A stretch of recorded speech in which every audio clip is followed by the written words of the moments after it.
সকাল বন্ধুরা, আমি রূপালী। আমার রারু রূপকথায় তোমাদের সকলকে জানাই আরও একবার অনেক অনেক স্বাগত। তো তোমরা সবাই কেমন আছো? আশা করি সবাই খুব ভালো আছো, আর আমরাও বেশ ভালো আছি। তো আজকের ব্লগটা সোজা রান্নাঘর থেকে শুরু করলাম। তো এখন স্নান করে চলে এসেছি রান্নাঘরে। অনেকক্ষণ আগে স্নান হয়ে গিয়েছিল, একটু বসেছিলাম যেহেতু কোনো কাজ বাজ ছিল না। তো এখন চলে এসেছি রান্নাঘরে, আর এখন আমি ভাজছি তোমার এই যে ঘি করলা। ভাতটা হয়ে গেছে, ভাতটা একটু পরে নামাবো, মানে এখনই প্রেশার কুকারটা বন্ধ করলাম। তো মানে সরি, গ্যাসটা বন্ধ করলাম। তো ভাতটা হয়ে গেছে, 10 মিনিট পরে নামাবো। তো ঘি করলা ভাজা হচ্ছে, আর এইদিকে এই যে ঝিঙে আলু কেটে রেখেছি, কারণ আজকে তোমার ইলিশ মাছের দিয়ে ঝিঙে আলু পাতলা পাতলা করে ঝোল হবে। ওই যে ওখানে আমার শাশুড়িমা, ওই যে দেখতে পাচ্ছ ওখানে আমার শাশুড়িমা মাছটা একেবারে ধুয়ে নিয়ে চলে এসেছে। তো তোমার ঝিঙে আলু দিয়ে ইলিশ মাছের পাতলা পাতলা ঝোল, ঘি করলা ভাজা আর আলু সেদ্ধ হবে। তো আমি এখন ঘি করলাগুলো ভেজে নিচ্ছি। তো তোমার ইলিশ মাছ খেতে আমার খুব একটা ভালো লাগে না, ভালো লাগে নাই বলতে পারো, কিন্তু সেই শাশুড়িমা জোর জবরদস্তি খাওয়াই, আমার তো একদমই ভালো লাগে না। তো যাই হোক, বাধ্য হয়ে খেতে হয়, কী আর করবো। তো এইদিকে আমার ঘি করলা ভাজা অলরেডি চলছে। আছে আর ছেড়ে দাও, এগুলোতেই হয়ে যাবে।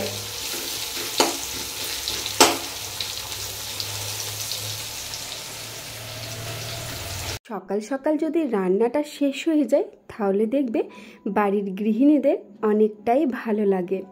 তো আমিও চেষ্টা করি সকাল সকাল সমস্ত রান্নাবান্না শেষ করে নেওয়ার জন্য। তো স্নান করে রান্নাঘরে চলে এসেছিলাম, আর প্রথমে তো দেখলে রান্নাঘরে এসে ঘি করলাগুলো ভেজে নিচ্ছিলাম। আর তারপরে আমার শ্বশুরমশাই আজকে নিয়ে এসেছিল ইলিশ মাছ। তো আজকে ঝিঙে আলু দিয়ে ইলিশ মাছের পাতলা পাতলা করে ঝোল করা হবে। তো জানো তো বন্ধুরা, আমি ইলিশ মাছ খেতে খুব একটা ভালোবাসি না, খুব একটা তো বাদেই দাও, ভালোবাসি না বললেই বেশি ভালো হয়। তো যাই হোক, শাশুড়িমা আমাকে জোর জবরদস্তি এই ইলিশ মাছ খাওয়ায়। তোমরা কে কে আছো যারা ইলিশ মাছ খেতে ভীষণ পছন্দ করো, আবার কে কে আছো যারা ইলিশ মাছ একদমই ভালোবাসো না, অবশ্যই কিন্তু কমেন্ট করে জানাবে। প্রথমে যে 3টি মাছ ছেড়েছিলাম সেগুলো কিন্তু আমি উল্টাতে পেরেছি, আর তারপরে মাছগুলোতে না উল্টোতে পারছিলাম না। তো শাশুড়ি মাকে ডেকে পাঠালাম, তখন আর কি দেখো মা ওইদিকে ইলিশ মাছগুলো উল্টে দিচ্ছে, আর আমি তখন একটু ভিডিও করে নিচ্ছি। তোমরা তো অনেকেই জানো আমার ডেলিভারি ডেট প্রায় সামনে এগিয়ে চলে এলো। তো সত্যি কথা বলতে জানো তো বন্ধুরা, এখন না ভীষণ ভয় করছে। তোমরা সবাই জানো যারা আর কি প্রথম থেকে আমার ভিডিও দেখছো, আমার কিন্তু মেয়ে হলে আমি বেশি খুশি হতাম, সেটা প্রথমে তোমাদেরকে জানিয়েছিলাম। কারণ মেয়ে হওয়াটা বলতে পারো আমার একটা শখ, কারণ তাকে নিয়ে অনেক স্বপ্ন আছে। কিন্তু এখন আমাদের চারিপাশে যেসব ঘটনাগুলো ঘটছে, এখন সত্যি কথা বলতে খুবই ভয় হচ্ছে যে মেয়ে হলে তাকে কিভাবে আগলে রাখবো। এমন তো নয় যে আগেকার দিনের মতো ঘরের মধ্যেই চারবন্দি দেওয়ালে লুকিয়ে রাখবো, কোথাও বাইরে পাঠাবো না, এমনটা তো নয়। যতটুকু আর কি সামর্থ্য, সেই সামর্থ্য অনুযায়ী তাকে শিক্ষিত করে তুলবো, তার স্বপ্নগুলোকে পূরণ করব। আর স্বপ্ন পূরণ তার বাড়িতে বসে হয় না, বাইরে পাঠাতেই হবে। তো সেখানেই আর কি মানে এখন যা ঘটছে, তো সেইগুলো দেখে না ভীষণ মনে মনে ভয় পাচ্ছি যে কিভাবে তাকে আগলে রাখবো। আবার অনেকেই বলতে পারো শুধু কি মেয়ে হলেই ভয়, ছেলে হলে কি ভয় নেই? অবশ্যই ছেলে হলেও ভয় আছে, তবে ছেলে হলে সেই ভয়টা করি না, কারণ আমি আমার শিক্ষায় তাকে শিক্ষিত করে তুলব। আমি যতটুকু পারবো তার মধ্যে সুশিক্ষা দেব। তো সেখানে তাকে একটাই বোঝাবো মেয়েদেরকে কিভাবে সম্মান করতে হয়। তো ছেলে হলে হয়তো অতটা ভয় নেই, তবে ছেলেদের সাথে কি দুর্ঘটনা ঘটে না? অবশ্যই ছেলেদের সাথেও দুর্ঘটনা ঘটে, কিন্তু তাকে এমনভাবে তৈরি করব যেন সব কিছুর সম্মুখীন সে হতে পারে। তো যাই হোক, এই নিয়ে কিন্তু বেশ কদিন ধরে মানে বলতে পারো খুবই আপসেটও আছি, আর একটা চিন্তাতেও আছি যে কী সব ঘটনাগুলো ঘটছে। আশা করি তোমরা সবাই জানো এই কিছুদিন আগেই আমাদের চারিপাশে যে ঘটনাগুলো ঘটছে, আমি আর মুখে বললাম না। সত্যি মেয়ে হয়ে না একবার করে লজ্জা লাগে যে সত্যি দুনিয়াটা কি হয়ে গেল, মেয়েদের আর সম্মানের কিছু থাকলো না। মানে ওই চার দেওয়ালের মধ্যে বন্দি থাকাটাই মনে হয় এখনকার দিনেই ভালো। তো বন্ধুরা এখন ঘড়িতে বাজে বিকেল 4:30 আর আমি চলে এসেছি রান্নাঘরে, কারণ আজকে বানাবো একটা নতুন রেসিপি, মানে প্রথমবার বানাবো। সেটা হচ্ছে গোলা রুটি। তো বেশ কদিন ধরে ইচ্ছে করছিল খেতে, তো ভাবলাম আজকে বানাবো। তো তোমাদের দাদাভাই বিকেলে মানে আর কি টিফিনে খাবে, আর আমরা রাত্রে খাবো, বিকেলে টিফিনে কিছু খাবো না। তো এই যে ফ্রিজ থেকে সবজি বের করে নিয়ে চলে এসেছি, তো এগুলো এখন কাটবো। তো ওর খেতে খেতে 6টা 6:30 হবে, কিন্তু মানে জোগাড় যন্ত্র করতে তো সময় লাগবে, যার কারণে আমি চলে এসেছি এখন রান্নাঘরে। আর দুপুরে ঘুমোইনি, কারণ ঘুম পাইনি, তাই আর কি ঘুমোইনি। আর ঘুমোইনি তার কারণ হচ্ছে দুপুরে ঘুমোলে না আমার রাতে আর ঘুম আসছে না, যার কারণে এখন আর দুপুরে চেষ্টা করছি যাতে ঘুমটা না হয়, যাতে রাতে ভালো করে একটু ঘুমোতে পারি। তো যাই হোক, চলো সবজিগুলো কাটবো। আর তার আগে এই যে এখানে দুপুরে যে বাসনগুলো ধোয়া হয়েছিল, এই যে দেখতে পাচ্ছি এখানে বাসনগুলো রাখা আছে। তো প্রথমে আগে বাসনগুলো সব মানে গুছিয়ে বাগিয়ে র্যাকের মধ্যে রেখে দেবো, তারপরে তোমার সবজি টবজিগুলো কাটা শুরু করব। তো এখনও কিন্তু দেখো কত রোদ দিচ্ছে, প্রচণ্ড রোদ। এই যে রান্নাঘরটা এখানে রোদ চলে এসেছে, কারণ বললাম তো 4:30 বাজে। তো যাই হোক, চলো সবজিগুলো এখন কাটা শুরু করি, তারপরে বানাবো। এখন অনেক সময় লাগবে। তো চলো সাথে থেকে ব্লগটা দেখতে থাকো, অবশ্যই রেসিপিটা তোমাদের সাথে শেয়ার করব। তো বন্ধুরা এখন আমার সবজিগুলো কাটা হয়ে গেছে। এই যে, তো বাড়িতে গাজর ছিল আর বরবটি ছিল, তো গাজর আর বরবটি শুধু দিয়েছি, আর লঙ্কা দিয়েছি। আর ওইখানে যে পেঁয়াজটা কেটে রেখেছি, পেঁয়াজটা এখন আর উপরে তুলে নিই, কারণ এই যে এখন চা বসিয়েছি। তো এখন সবজি টবজি কাটা হয়ে গেছে, চাটা হয়ে যাবার পরে কিন্তু আমি সবজিগুলো ভেজে নেব। আর এই যে আটার জাম রেডি করে রেখেছি, এখন আটাটা নিয়ে আসিনি, আটাটা যাবো আনতে। তো সবজিগুলো ভাজার পরে আটাটা মাখবো। তো চলো দেখতে থাকো। বেশ কিছুদিন ধরেই ফোনে একটা ভিডিও দেখছিলাম, সেটা হচ্ছে গোলা রুটির রেসিপি।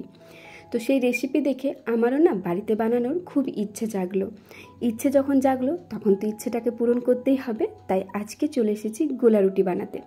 আর এইটার বানানোর আরেকটা বিশেষ কারণ হচ্ছে, আমারই চেনা পরিচিত একজন বোনও এই রুটিটা বানিয়েছিল। তো সে আমাকে ফটো পাঠিয়েছিল, তো সে বলে দিয়েছিল কেমন করে কি করতে হবে না হবে। তো বেশ খেতে ইচ্ছে জাগলো। তো যাই হোক, তার কথা মতো আর রেসিপিটা দেখেও আমিও আজকে বাড়িতে বানিয়ে ফেললাম। বাড়িতে সবজি বলতে ওই গাজর আর বরবটি ছিল, তো গাজর বরবটি আর একটা পেঁয়াজ আর লঙ্কা দিয়ে দিয়েছিলাম। আর এখন কড়াই চাপিয়ে দিয়েছি, তার মধ্যে রিফাইন্ড অয়েল, আর তারপর দিয়েছিলাম ওই ভাঙা ছোলা মনে হয় বলে, তারপর গোটা জিরে, একটু বিরির ডাল। তো সব কিছু দিয়ে একটু ভালো করে নাড়াচাড়া করে এখন সবজিগুলো দিয়ে দিলাম। আর এখন এই সবজিগুলো বেশ কিছুক্ষণ নাড়াচাড়া করে ভেজে নেব। আর তোমাদের কার কার এই গোলা রুটি খেতে ভালোবাসো আর কে কে বাড়িতে বানিয়েছো, অবশ্যই কিন্তু বন্ধুরা তোমরা জানাবে।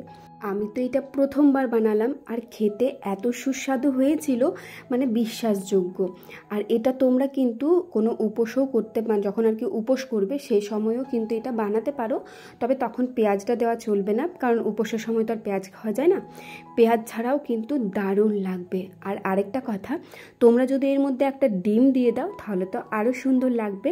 আর যারা এটা খাওনি তাদেরকে আমি অবশ্যই বলবো, একবার হলেও বাড়িতে এই গোলা রুটিটা অবশ্যই চেষ্টা করো বানানোর।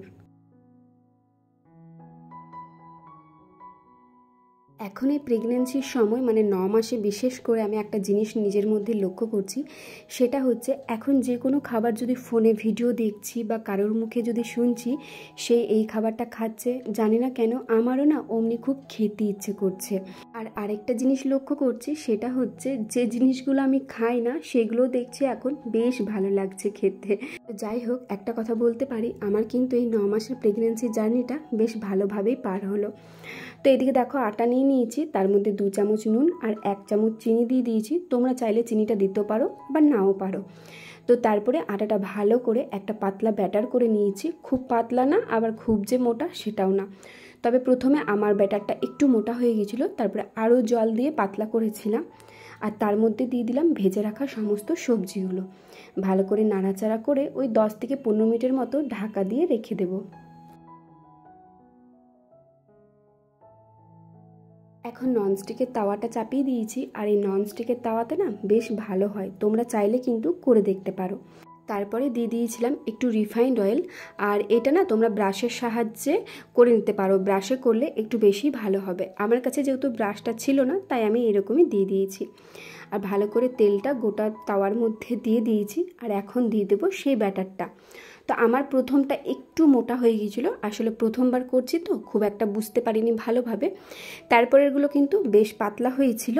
তো এখন দেখো ব্যাটারটা ভালো করে দিয়ে দিলাম একটা হাতার সাহায্যে। যেহেতু আমার ব্যাটারটা একটু মোটা ছিল তাই একটু গোল হতে অসুবিধা হচ্ছিল। তো যাই হোক উঠেছিল, কিন্তু খুবই সুন্দর, ভাঙেনি, যেমনভাবে দিয়েছিলাম তেমনভাবেই উঠেছিল। তো খেতেও কিন্তু আমি বলবো সুস্বাদু হয়েছিল, বেশ সুন্দর হয়েছিল। মানে প্রথমবার যেহেতু করলাম তো খুবই ভালো লেগেছে।